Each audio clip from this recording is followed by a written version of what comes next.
Welcome to the Jewish Diasporist, a podcast exploring the political, social, and cultural implications of life in diaspora. We are your hosts, Ben Yanowitz and Zach Smarin. Two conflicts have recently captured global attention: Russia's invasion of Ukraine and the escalation between the Israeli government and Hamas. However, another conflict has not received anywhere near the same level of coverage.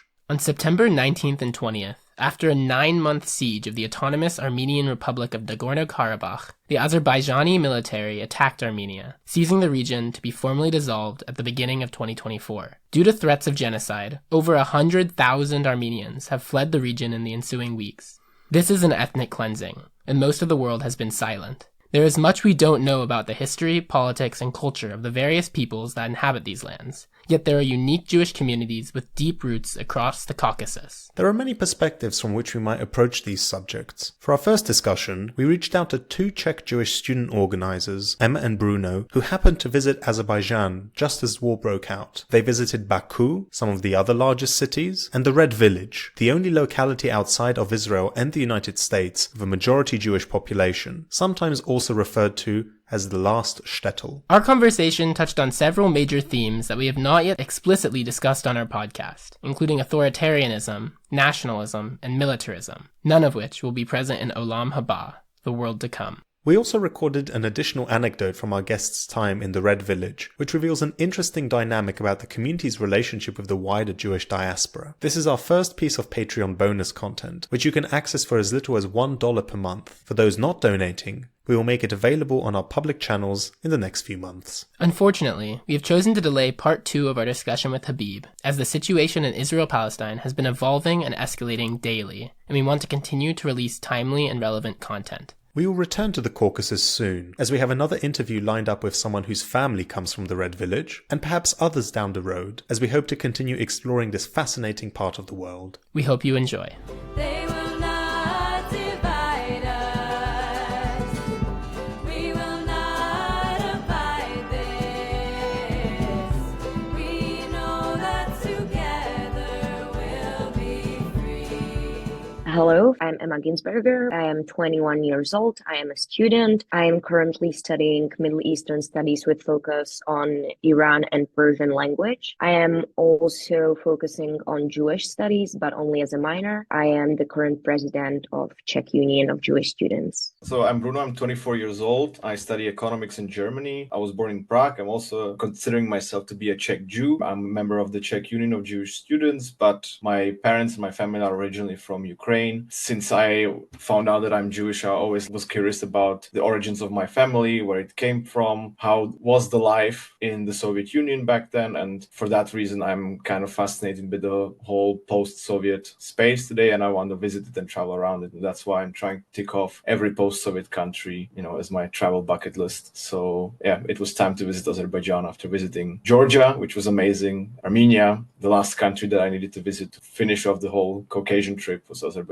Just out of curiosity, Bruno, when did your family leave Ukraine? Like most Jewish families or most people who left the Soviet Union were in the 90s, just after the fall, so suddenly you were able to move out. They chose Czech Republic, Prague specifically, because my aunt was already living there. She married a Czech Jew, and she could actually travel out of the Soviet Union or move out even before it collapsed, because for family reasons, to reunite families, it was possible. And when the border came down, the whole family moved there. I definitely would want one day to really dive into the Czech Jewish community. Don't know really too much about it, even though I grew up very, very close to the Czech border. I feel this kind of connection. Also due to the fact that I think the situation of the Czech Jewish community is quite similar to the Polish Jewish community, a community that has grown recently in size, but still one that has a lot of people that have some kind of Jewish ancestry that they may or may not wish to connect with, which is this sort of situation that you have in a lot of post-Eastern Bloc countries. But today, I specifically wanted to speak to you because of your recent trip to Azerbaijan. With the conflict that's been going on there, I understand that you did not go there as a sort of disaster tourism, that you were attracted necessarily by the fact that there was a war going on there. It happened to align with your visit. So where did you go to Azerbaijan? What did you want to see there? I think this was something we both had on our bucket list for quite a while. We both have our own reasons. I was texting Bruno when he was in Morocco, and we were talking about the places where we want to travel to to, and I was like, I really want to travel to Azerbaijan. I am interested in the country because I study Middle Eastern studies. It's closely connected to Iranian and Persian history. It's also very important for Jewish history. We both knew a lot about the Mountain Jews, but we knew some of them personally, but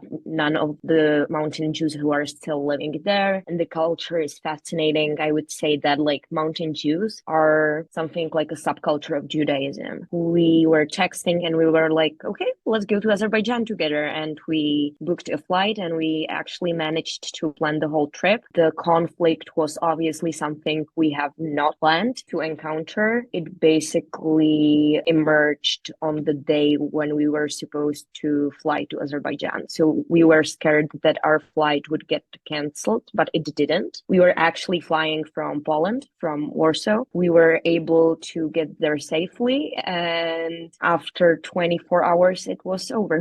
Been just fascinating with the life in the post-Soviet republics, and I wanted to visit each and every one of them. I've been to Ukraine, I've been to Moldova, and I've been working my way through the Caucasus, which is a very fascinating region. Started in Georgia. I've been treated very, very well in Georgia. Probably the best country I've visited so far. Sorry, Israel.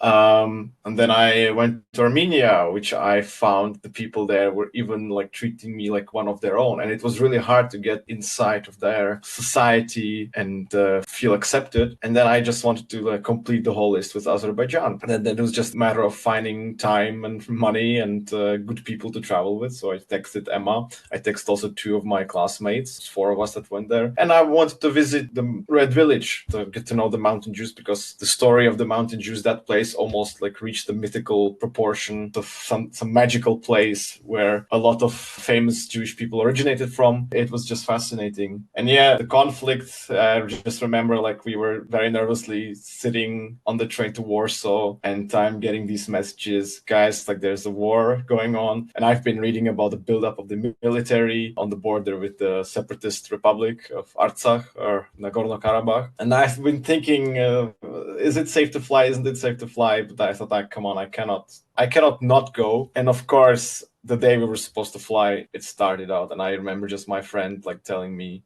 man, if I'm gonna sit in that airplane and look out the window and see one rocket just flying at us, I'm not gonna look at that rocket anymore. I'm just gonna look at you. So that was his commitment. But everything ended up being okay. We didn't feel like we were in danger. We felt very much as if the war takes place at some different, distant place, except for some other cultural bizarre stuff that happened that we can talk about later, maybe. And if I might add, the most stressful thing was actually our parents and our families calling us every hour if we're sure that we actually want to go. And if we don't want to go, rather back. That was probably the most stressful part for me. That was really making me uncomfortable.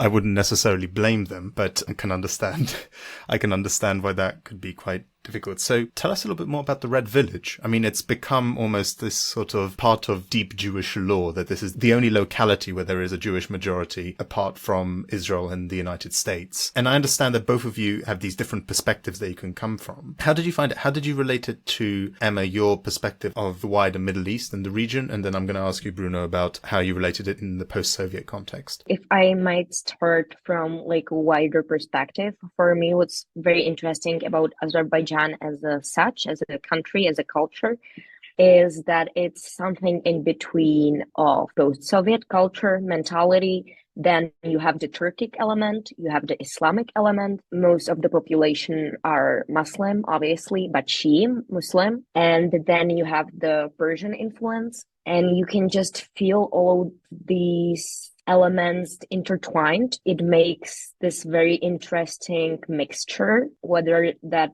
be their culture, mentality, or even how the country looks. And I feel like that was something very, very unique, something I have never experienced before. And this interesting mosaic of different cultural influences was something I have felt very strongly also in the Red Village, because you can tell that these people are post-Soviet. When we were trying to talk to them, the only language we were able to communicate in was Russian. We tried a little bit in Hebrew that was okay on like the most basic level, but you couldn't properly talk. We obviously don't speak nor Azeri, neither Turkish, so that wasn't an option for us. And these people were very, very interesting because you could feel that they are not like European Jews. The village was very, very big. There were the old elements, but then there were these huge mega mansions, which were very over the top. They were really huge and modern, and this just made really interesting mosaic. What we were surprised about was that even though the village was big and you could see Jewish elements all around, like every building we've encountered had a mezuzah on the door, or there was a Magen David on the roof or somewhere. And there were so many Jewish elements and motifs, but the village was almost empty. There weren't that many people. And the people we have met, they were mostly old. They were very bored. They usually didn't have a job. They were just wandering around and they were looking for some interaction, for something fun to do. So they were very approachable. And we actually managed to get into one old couple's house, which is a very interesting story. But my biggest takeaway from the Red Village is how rich the history is. But even though they are very well integrated into the Muslim majority population, they still managed to keep their Jewish identity, their Jewish traditions, and the kind of Judaism that we had the opportunity to get to know there is very different from the Judaism we know either here in Europe or American Jews or even Middle Eastern Jews. They have their own elements and customs and rituals which are completely unique. Could you give us an example of a specific custom you might see that you might not see elsewhere? So, for example, when we went to the Jewish cemetery, all the graves had faces and like photographs pictured on the gravestones, which is something I have never seen. And it didn't look very Jewish to me. This was something which was on every gravestone around the Jewish cemetery. And the Jewish cemetery was huge and it didn't have any structure. Like usually when you go to a cemetery, you have tiny paths to walk on or something, but this was very randomly built. It didn't even look like someone was taking care of it. Also, it was completely open. There was like no guard or anyone. We just got in. I think it was just random Monday and we just tried to open the door and it was open. It was very interesting. What I could say about the cemetery is that the doorway even didn't look like a doorway you can use. When we were looking for the cemetery, first of all, it's on a hill, and when you come from the top and there's like a brick wall and like a random small metal door that looks like it's been closed since it's been built. And I thought, okay, that's it. I guess we can't go in. And it was actually Emma who just said, let's try it. And we were all shocked that the door just opened. We had a walk there. There's actually one keeper of the cemetery. I remember him staring us down from far. Like it was quite scary. He looked like a zombie from afar, like just staring at us. And I started to wave and I came to him and he asked me if we're Jewish. And I said, yes, we're Jewish. So I said, okay, if you're Jewish, then it's okay. He just showed us who lies where, but he couldn't explain us. I remember asking, he couldn't explain us why there are faces of people on each and every gravestone. And it's something, I think, it's my hypothesis. I don't know if it's correct. It's something they just appropriated from the local Azerbaijani culture because they have them as well on their gravestones, all the faces of every people, especially soldiers, which they regard as martyrs. It's another completely different topic. We've seen outside of the cemetery, there was a little shrine to fallen Jewish soldiers who fell for the Battle of Karabakh. They had also like their Azerbaijani flags on them with the Islamic crescent. We found that pretty peculiar. But when it comes to Cuba and the Red Village, or Kuba, in my local synagogue here in Germany, in Hanover, we have two newcomers who are both Azerbaijani, and one of them is from Kuba. And he told me about this place, and Red Village is part of the Kuba city. For me to visit it, and that's the place where the mountain Jews are located in. We went there on our trip on our very last day, actually. We stayed there the whole day from early morning till the very late at night. And from there, we took a car back to the airport. And we had two locals that we spent time with there. One of them was a mountain Jew. The other one was a Dagestani. Yes, that's why he didn't mind Armenians. Yeah.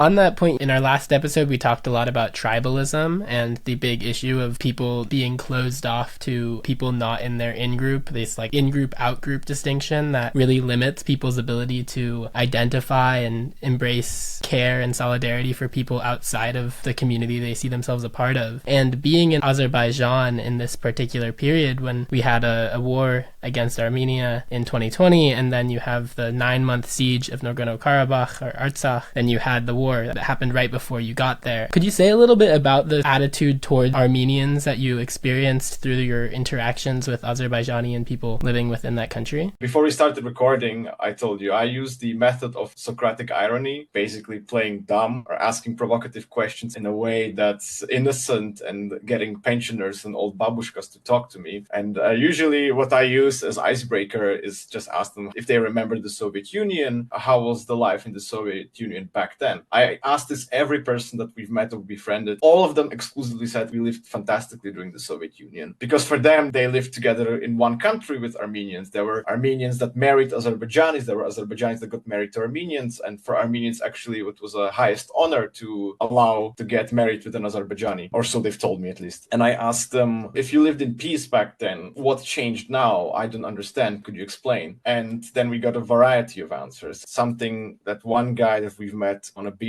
at the Caspian Sea, he told me, yeah, they got spoiled as a nation. Spoiled as in when a milk gets spoiled, they went bad. Or if an apple gets rotten, they became rotten as a nation. And I asked them, okay, but what caused this if you lived in peace back then? And a lot of the times they answered Russia, that Armenians got rotten through Russia, or Russia made them evil somehow. Russia is not popular in Azerbaijan whatsoever. There was one guy, the last guy that we've met, the guy from Kuba, who's actually from Dagestan, who really, really liked Russia. And he was the only guy in Azerbaijan that we talked to that had nothing bad to say about Armenians. All other Azerbaijani treated Armenians or talked about Armenians as people in Europe talk about Jews, or talked about Jews back then. One guy that was probably one of the friendliest guys that we've met in the city of Sheki, he called them like dirty and not a nice nation, and that they should be all killed, just straight up like this. When you asked him about Jewish people, he was very nice. But Armenians, to them, was what Jewish people were to a lot of people in Europe back then. That was my impression from these conversations.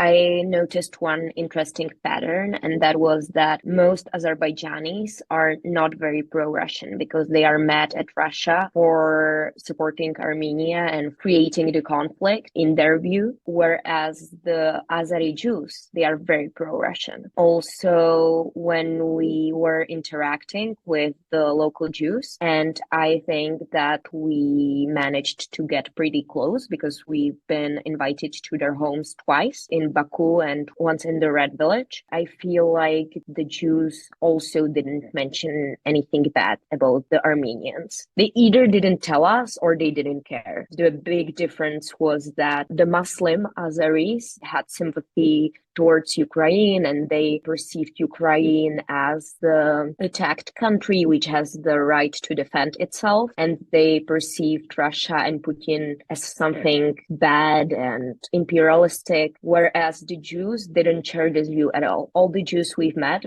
were very pro-Russian. Also, Emma, remember that one story I think that made the biggest impression on you when we were sitting with Elchin, which was a guy that we met in Sheki. He was the whole day with us. We befriended him. He guided us through the local market, and then he took us to see some different stuff and invited us for tea. I invited him for lunch, like to show us a good place where he, as a local guy, a local pensioner, eats. And during the meal, he just randomly took out his phone, and I remember Emma's face very well, and just started showing a video that was sent to him from his friends, showing video of dead Armenian soldiers who just had like a hole in their head. And it was like, he showed it off proudly. But it was like in real time, he was like, this is what my friends just sent me. And he showed us the video, but it was very, very brutal and something you may get to see on Telegram accounts, but not on regular social media. He showed it to us in middle of lunch. He was laughing. It was very clear that he didn't perceive Armenians as equal human beings. And I think he even said something along the lines that Armenians are not humans, they are animals or something like that. Wow, that's really dark.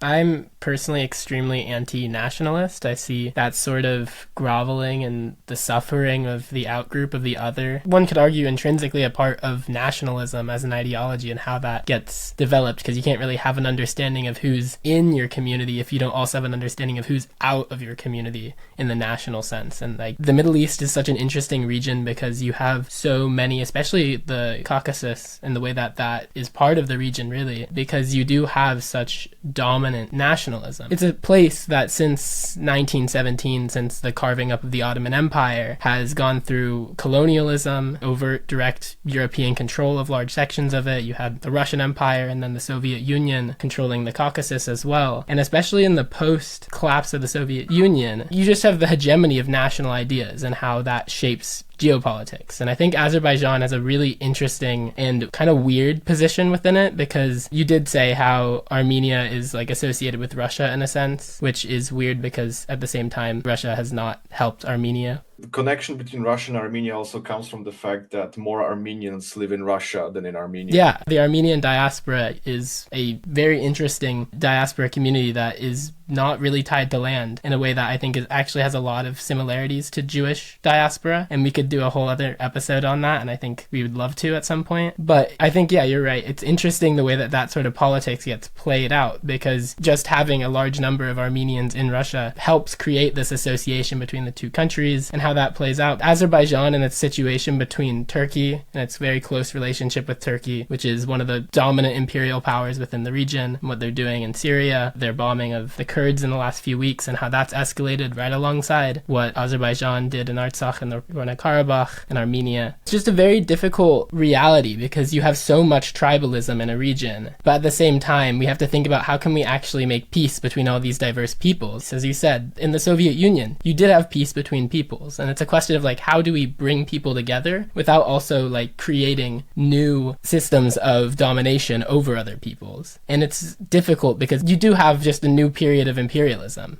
that is really dominant, and the question then is how can we actually build relationships across the region, and what role might Jews play within that? Because Azerbaijan in the last offensive they launched against Artsakh did get a number of their weapons from Israel, which I think is a very problematic exchange, because then you had Jews in Armenia getting attacked. There was a synagogue that was vandalized, and it was vandalized because of that relationship where they're saying, oh, Israel's supporting Azerbaijan, so we're going to blame it on the Jews. That goes all to say, like, there's a lot of contradictions within Jews' position within the region, and I would just wanted to bring that up because I think it's interesting, and I'd like to hear what you guys think about how Jews might be able to build connections for peace across this difficult and complex area. I would like to comment on what you said in regards to the Armenia-Russian relationships. I think that you have to take into account that the Republic of Azerbaijan has become increasingly pro-Western in terms of being ally with Israel, Turkey, the United States. The later two are NATO members. Basically, Armenia didn't have any other choice than cooperating with Russia. And even though Russia is not really helping by providing military equipment or being involved in the conflict in like an explicit way, they are still very supportive of Armenians, and there is this allyship. So I think you have to take this into account. And Azerbaijanis are, of course, very well aware of this fact, and that's why they don't have the best relationship towards Russia. In regards to what you said when it comes to nationalism, I think that nationalism is a very toxic trait or pattern, but you have to consider that we were traveling to a dictatorship. I wasn't sure if I I should mention it here or not, but if you know where you're traveling to, you have to be very careful with your words, with how you phrase things, with how you think. And when you live in a country like Azerbaijan, they have no free access to media. People who are either in the opposition or journalists who write critical articles about the current government, they get into jail, they get persecuted. To be honest, the indoctrination of the regime really gets to you. And I don't mean to legitimize anything, but I'm just trying to explain that when you travel to countries like these, you have to have certain sympathy towards the people, because we were there only for a week and we felt how the indoctrination was getting to us. Let me give you an example. When you go to either Baku, Ganja, Sheki, wherever, you are probably standing on Aliyev Street. Aliyev is the president of Azerbaijan. Then you look in front of you and there is Aliyev Library. You look to the left, there is Aliyev Cultural Center. You look to the right, there is Aliyev Gardens. I don't know. When you ride a car and you are driving along the highway, you either see billboards with Aliyev or his father, or you see the dead martyrs who had died in the previous wars which Azerbaijan had with Armenia. I don't mean to legitimize this, but if you were born into a regime like this, it gets into your head. It shapes your whole mindset. Like, we had rented a car and we were driving. When we turned on the radio, the only songs we were able to listen were either Azerbaijan or Karabakh, Azerbaijan. And after a few days, we caught ourselves, we are singing it along because it was just so catchy. And we were there for a week. Imagine you were born into a regime like this. So I think that if you want to travel into countries like this, you have to have certain level of understanding of what this indoctrination means, and you have to have an open mind, and you can't be completely judgmental, because we were privileged to be born into a free state where we have free access to media. We were very well educated. We do have some level of critical thinking, but to be honest, I can't tell you with complete honesty that if I was born in Azerbaijan or, I don't know, Iran or China, I don't know what my views would be. I don't know if I wouldn't be a nationalist. I don't know if I wouldn't share the opinions of the regime, if that's what I would be taught my whole life. So honestly, I don't think that from the Jewish perspective, you can do nothing. That's my brutally honest take. If you want to travel there as a foreigner, you have to have an open mind and you can't judge the people, because if you do, you wouldn't be able to, the experience wouldn't be pleasant for you nor for them. I can also add that I understood you're also going to interview Jana, who has mountain Jewish roots. When I talked with her about, going to Azerbaijan, and I said, I don't know, Jana, it's like a dictatorial regime. She was like, no, it's not a dictatorial regime. It's like a very, very authoritarian one. And okay, and I backed off. But after spending a week there, I can tell you, and I can be very, very honest about this, that regime is almost cartoonishly dictatorial. I was shocked to learn how politicized the institutions were, also the religious institutions. When visiting a synagogue, Jewish people there, they have no other choice than be in line with that regime. When we visited the Sephardic synagogue, the very first thing you see is a huge portrait of President Aliyev and his father and all the Jewish martyrs that died there. And, and you have like these written notes there, like how this was funded at the expense of the regime and our glorious leader, blah, blah, blah. And it's like this, it says these words and it sounds almost like a parody of itself, but it's their reality. Politicization of religious institutions, politizations of the Museum of Mountain Jews, it's the same story. Our glorious leader funded this. Our state allowed this to happen. You have no choice then to succumb to that. Also, the fact that there are literally policemen guarding the building inside that building. You have basically the messengers of the regime in your house, watching over you for your own safety, but also, to make sure that you don't,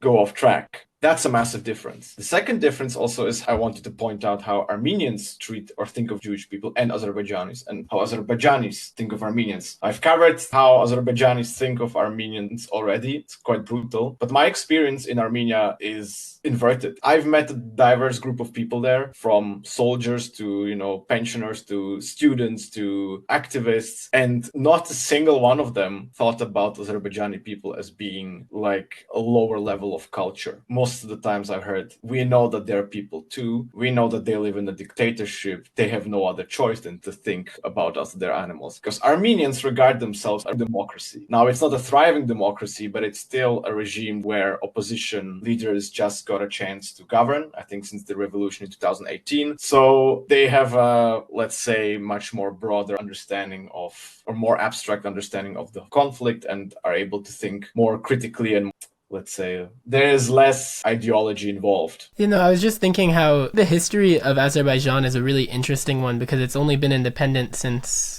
early 90s? As far as I understand, it was attacked by, or there was a war with Armenia very early within that. Do you know what year that was? When Soviet Union fell apart, 50 new countries were created, and every country was suddenly in war at some point in the 90s. I don't know if the war between Armenia and Azerbaijan started in 91 or 92, but it was very early on. 91. And the same thing happened in Georgia, same thing happened with Moldova, same thing happened with Kyrgyzstan and many, many other countries.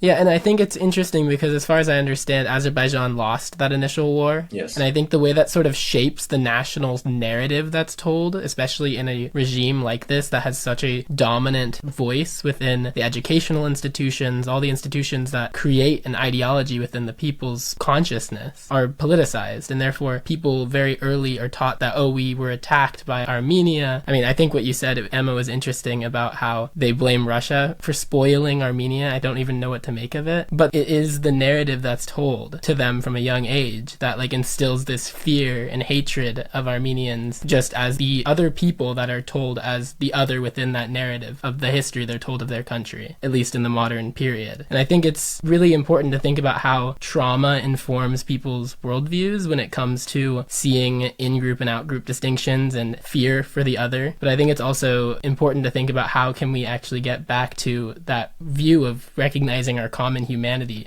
despite these differences, and actually by embracing these differences and recognizing that cultural and communal diversity is really beautiful and the world is so much richer for it.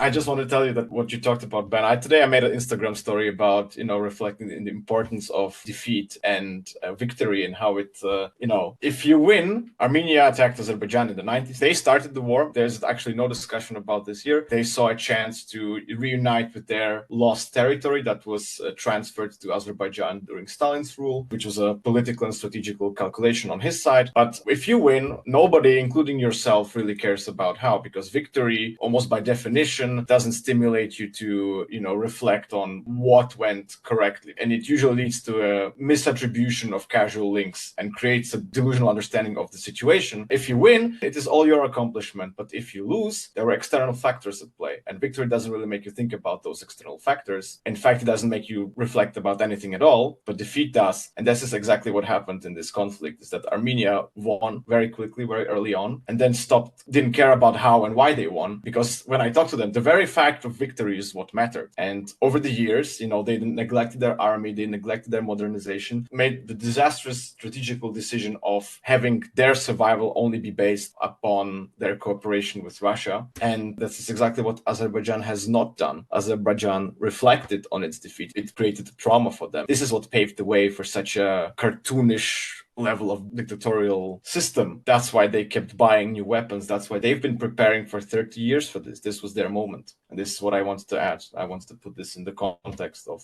why a quick victory isn't always the best thing for a nation. I completely agree with Bruno. I think that what's currently happening in Israel is also a good example of the same principle. I wanted to say that what I find fascinating is that even though Azerbaijan is pretty homogeneous country, over 90% of their population are Azeris who are Shia Muslim. They also have Christian population. They also have Jewish population. The Jewish population is huge and thriving. I was honestly pretty impressed how very well these minorities are included into the society. It's something very natural, and I didn't feel any conflict. What was very interesting to me that when we went to a synagogue on Yom Kippur, there were many, many Christians. They just went there, take a look. It's the biggest Jewish holiday, so they wanted to see and share the experience. It was something they have probably never seen before, so they just went with their Jewish friends, which is something I have never seen in Europe before. I was surprised that even though the sense of nationalism is something that the regime puts huge emphasis on, everyone's included, like even the Jews, even the Christians from other post-Soviet republics. We've met quite a few Dagestanis. They didn't say they were Dagestanis, they were Lesgir. They were like different ethnic groups, but they all, to a certain extent, were identifying with the Republic. That was something I was quite surprised by. Of course, you can't tell if the people are auto-censoring themselves to a certain extent, which is completely possible, that they weren't as open with us as maybe we thought they were. But yeah, I was pretty surprised by that. That's really interesting because it sounds like it's more of like a civic nationalism rather than ethnic nationalism, which I think might be a really part of that dictatorial system where you have a strong leader that's able to try to unite all the different ethnic groups within the country as a way to kind of unify it. But at the same time, like, it's still a very autocratic system, and that it's almost like the Soviet Union where you do have a lot of peoples coming together and coexisting, but it's not like that's done in a bottom-up way. It's done in a really top-down way that does bring social cohesion, but at the cost of a lot of political and cultural freedoms. I mean, you might be able to have religious diversity, but it might not go as deep as the political diversity that's really needed to have a thriving civic society. Or even if you look at the region, I mean, you can see it in Syria to some extent or another, that the Assadist government has tried to have this perspective of every different group, in that itself is supported because his family comes from one of the minorities, the Alawites. Very dictatorial, but at least somewhat secular nationalism. I wanted to ask a little bit as well about Baku, because we've spoken a little about the Jewish community in the Red Village, but also you've mentioned it a few times passingly, but it's interesting because Baku is one of the big ways in which the Azerbaijani government tries to portray itself out to the world as a modern capital, as a capital that's closely connected to Europe in a lot of different ways. I think there was Eurovision hosted there. It's a very industrious center. I think the largest KFC in the world is actually located in Baku, of all places. So yeah, what was that experience like in the city? What was your experience like within the Jewish community? Chicken isn't meat, by the way.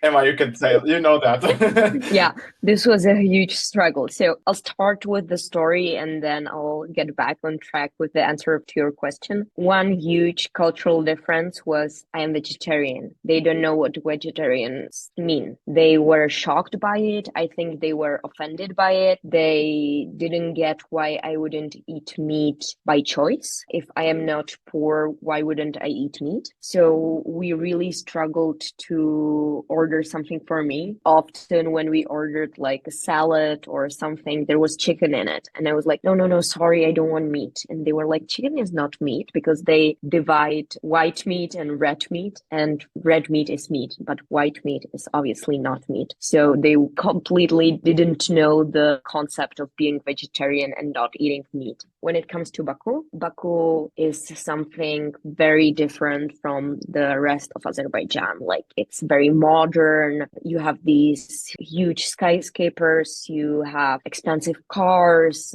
big highways. Everything is so modern and big, and it reminded me in a way of Dubai. It was very clean, especially in the center, but you still were able to see all the elements of propaganda, because anywhere you went, there were Azerbaijani flags, there were are the billboards of Aliyev. There is this huge Aliyev Cultural Center, etc. It was a huge contrast to anywhere else where we traveled to because we rented a car and our car was Skoda. It's not the most expensive car. But it is a Czech car. It is a Czech car, indeed. In Baku, it wasn't anything special. We weren't sticking out. But when we drove anywhere else from Baku, we felt like we had Lamborghini or something. Like all people were driving in Zhiguliks. The cars had like broken glass. You would be even surprised that they were able to drive that car. And in Baku, everything is so modern, so clean, European in a way. But when you travel anywhere else, you feel like you are in a different country. The contrast is so big that you wouldn't believe that you are still in the same country. And even like the standard of living, it's so different. We were Googling what the average income is. You wouldn't be able to survive with it in Baku. Anywhere else, I can imagine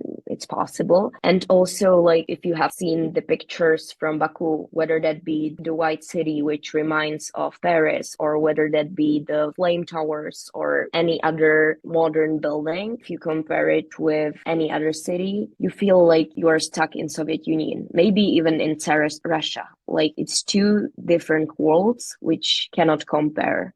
Two different worlds.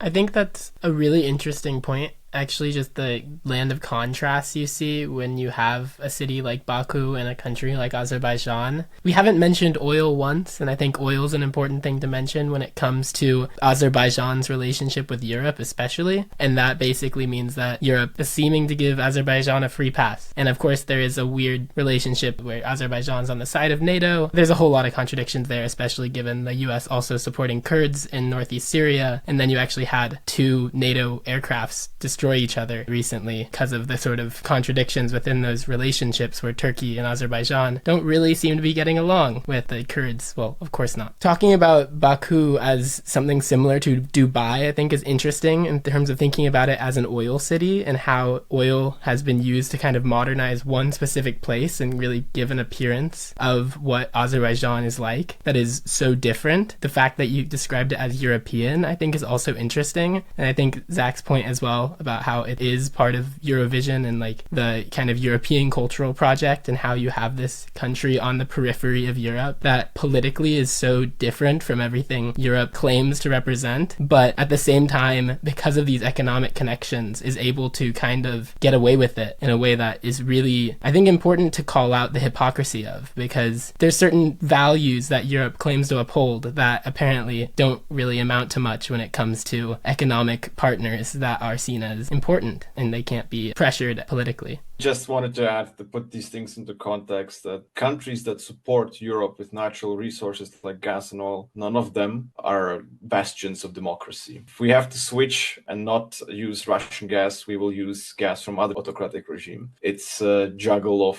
choosing who will hurt us less in the long term. That's just my humble opinion. I just wanted to say it because I kept comparing Armenia and Azerbaijan. There's another comparison. If you look at people of Baku, and I would even say Azerbaijan in general, in comparison to Armenians, are much more cosmopolitan. They're, as people, much more open, much more welcoming, much more understanding of foreigners and foreign cultures. And as you mentioned, they feel like they're connecting themselves to this European cultural project by having their wish of closely integrating with Turkey, which they perceive fully as Europe, they're pursuing. But as a country, it's not an open country. It's a country where we had to, as Europeans, get a visa, despite having one of the strongest passports. Czech Republic is like top 10 or something. Azerbaijan is one of those countries where we needed visa. Armenia, we don't need visa. Country for us is much more open. However, the people, they're not cosmopolitan. They're much more closed off. They hold together. They're very much like Jewish people. It takes time and discipline and patience to get inside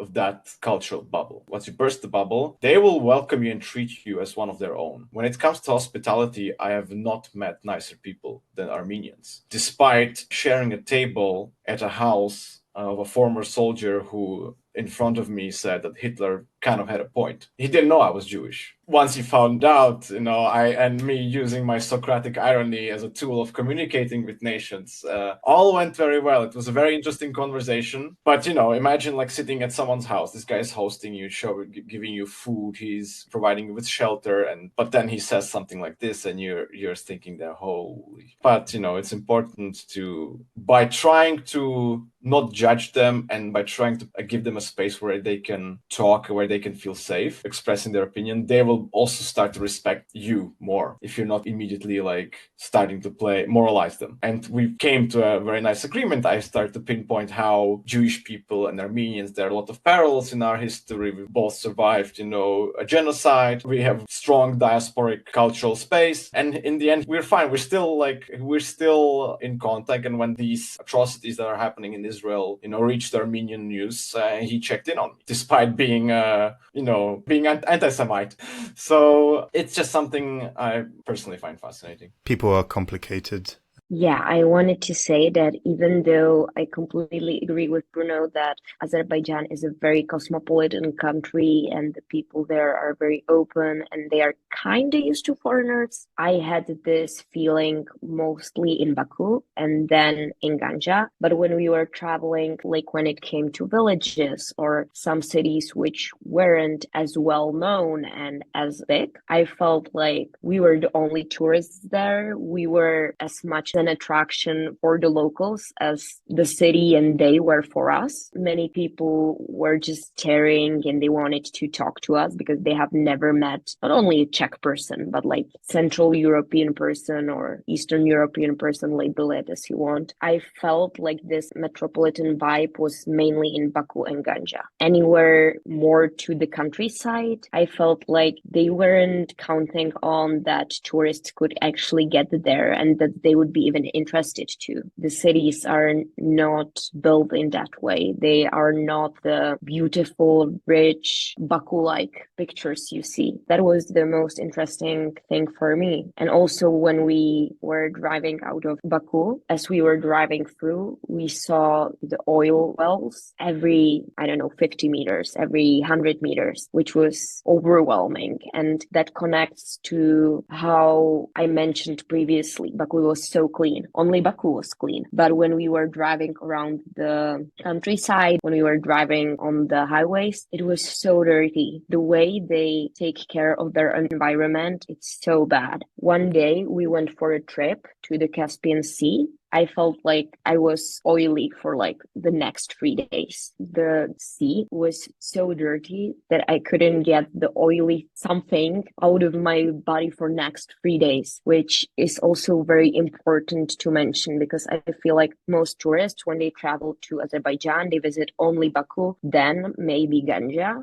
but that's not how it works and how it's elsewhere in Azerbaijan. And I feel like the approach to taking care of their environment is also very crucial because it says a lot and it's something very prevalent in dictatorships. It's been really great to be able to have you both on, so thank you very much for that. Regarding talking about Armenia and Azerbaijan, we will have more people to speak to because we really are interested in the conflict, the situation in the region, how it impacts Jewish communities. This is just one of the many perspectives that we would like to bring to you. We can almost have a little, trilogy of episodes about the Caucasus. Just really grateful that you guys could come, and I think the sort of perspective you guys bring is really important because as an American Jew and Americans in general, we're a very culturally monolingual nation, and I think that makes it difficult for Americans to really appreciate traveling in a way that I think a lot of Europeans are able to do when you actually speak languages that you can go into a community and actually talk to people. It's just such a different experience from the way most Americans travel, and I think it's so beautiful that you can go into these communities and really get to know people and be open, and I think it's so important and really is like the best of what I think Jews can do as a people. Not just Jews, of course, anyone can do this, but like to really go between communities and build these bridges and connections and relationships that really let people see through this nationalist curtain that really blinds people from actually being open to a broader love of humanity and care for people. And I'm really grateful that you were able to come on and share your stories, because I think it really says a lot about the sort of contradictions within the region. Thank you. Thank you for having us. Thank you.